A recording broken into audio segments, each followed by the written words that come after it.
Hello friends, welcome to UPSC Eureka. Basically काफ़ी important news है।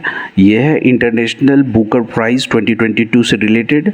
This is the first time that any Hindi novel has won this prestigious international Booker prize 2022।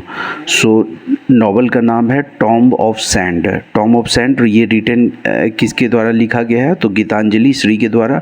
और this tomb of sand novel was translated bye Daisy Rockwell. Daisy Rockwell ने इसको translate किया था।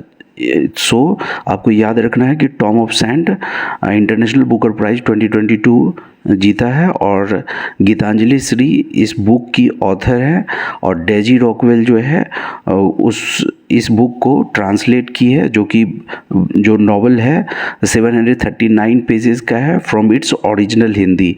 सो ये जो novel tomb of sand है जो गीतांजलि श्री का है वो ओरिजिनली हिंदी में था।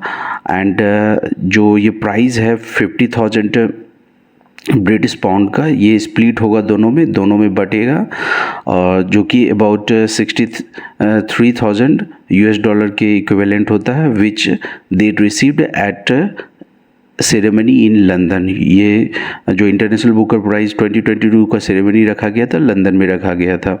So this basically Tom of sand, a novel about an 80-year-old Indian woman's sudden decision to travel to Pakistan। ये जो टॉम ऑफ सैंड नॉवल है ये 80-year-old इंडियन वुमन के बारे में है जिसका कि सडन डिसीजन होता है कि पाकिस्तान ट्रैवल करने के लिए। So was named as the winner of the international Booker prize, the prestigious award for fiction translated into English. सो बेसिकली ये ओरिजिनली हिंदी में ही नॉवल था लेकिन इसको ट्रांसलेट कर दिया गया था डेजी रॉकवेल के द्वारा इंग्लिश में, और इंग्लिश में ही इसको इंटरनेशनल बुकर प्राइज़ मिला है। सो लेकिन ओरिजिनली ये हिंदी में ही नॉवल है।